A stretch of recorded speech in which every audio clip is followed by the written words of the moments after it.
Thank you, Apeksha. Our next speaker is Mark Chen. Mark Chen is a photographer, a digital media artist, and an environmental activist. Based on still images and videos, he expands to media, including animations, soundscapes, installations, and performances. The narratives in his work aim to raise awareness on sustainability, climate change, and other environmental and social issues. After years of experience as an exhibiting artist and a photographic educator, Mark Chen is now back to school working on his Master of Fine Arts degree with the mentoring he has received at the University of Houston School of Art. He has elevated his craft and artistry and is ready to make a positive impact on the environment and the community through his art. Thank you. Thank you, Dr. Patrick. Many environmental messages are scary and alarming. Whereas some of us listen to the warning and change our behavior, others are numb and ignore the messages. When this divide forms, more warnings about global warming and rising sea level are nothing more than preaching to the choir. How can I help, as an artist, to close that gap of awareness? In this presentation, I'm going to use examples of my work to visualize our environmental predicament. Let me start from the beginning. Sorry, that wasn't the right slide. Let me start from the beginning, the true beginning. We dug out coal, burned them to generate electricity. Night is longer dark. Washing clothes no longer breaks the back. And most importantly, for us Houstonians, summer heat can be kept outdoors. But after doing this for over a century, we have caused a big problem: global warming and rising sea level.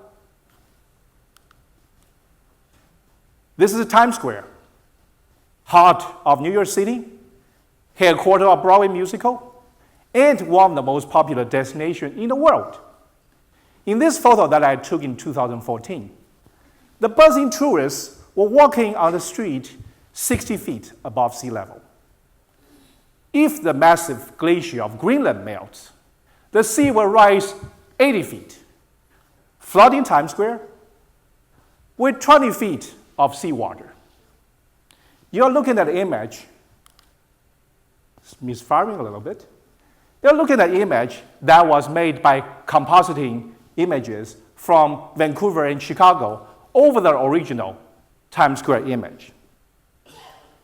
As you can see in my depiction of the flooded Times Square, New Yorkers are not wiped out, but instead, New York taxi becomes New York water taxi. Broadway musicals will incline to feature some watery themes, like the Sea Lion King, Keep It Frozen, Please, or Phantom of the Opera with a pair of goggles, and Shillelagh. By then, the world's largest theme park will have a Manhattan water park. Now, these elements of humor will draw people in, makes them laugh a bit, and makes them think a bit. Eventually, this is still alarming after the viewer processes them in their minds. While Times Square has been transformed, Central Park, the world's grandest urban park, will become a gigantic pool. Once again, this is an optimistic view of a pessimistic future. Just look at the water sports in Central Lake. But because this doesn't appear apocalyptic, we can all look at it and talk about it, no matter if you accept or deny human-caused climate change. Now, I can also use my art to portray a more optimistic future. What if we say coal power is completely replaced by wind power? The flooded Central Park might be avoided. New Yorkers will have their jogging trails back. But the world will need 50 million wind turbines, which means the windy Central Park will need to host a few hundreds.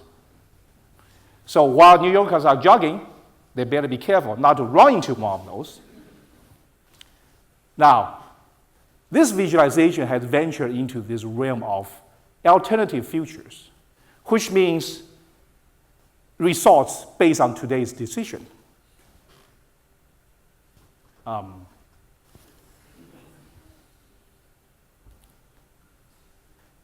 Keystone, please.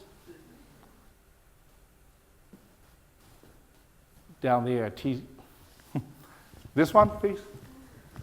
Yeah, right there. Thank you. Great. Okay. So, we talk about alternative futures. Los Angeles, our second largest city, has this glamorous night scene, which has been featured in numerous movies, including E.T. If the wind power future prevails, this glamorous night scene can remain glamorous when it's powered locally by thousands of wind turbines. Locally produced power can cut costs, reduce dependence of the grid, and increase reliability. Now the question is, do you still like LA at night, picking through a forest of turbines? What if we continue on with coal? If all the glaciers melt, the sea will rise 200 feet, flooding downtown Los Angeles. If this happens, I wouldn't be so optimistic. I think Los Angeles will be abandoned, and all movies will be made perhaps in Austin. While you and I might be entertained by the idea of movie made closer to home, losing LA to rising sea level is a catastrophic future we have to avoid at all costs. Should we come back to home sweet home? Houston, our beloved city, has merely 40 feet of elevation in the downtown area. If the sea rises, say, 120 feet, it will suffice to put Houston in the middle of the sea, sparing only the tips of the skyscrapers. Now, unlike New Yorkers, who might adapt to their flooded streets, Houstonians are not likely to stay in the middle of the ocean while there isn't even an island. Houston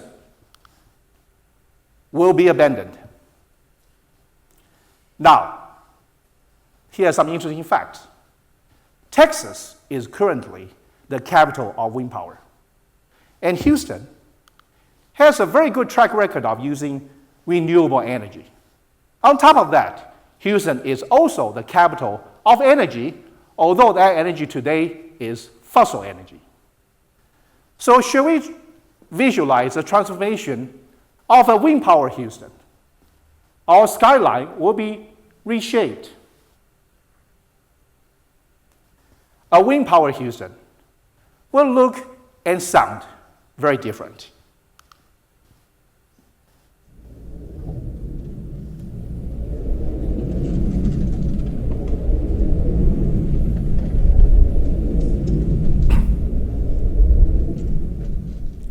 Walk around Houston, the capital of wind energy. What will you see and hear?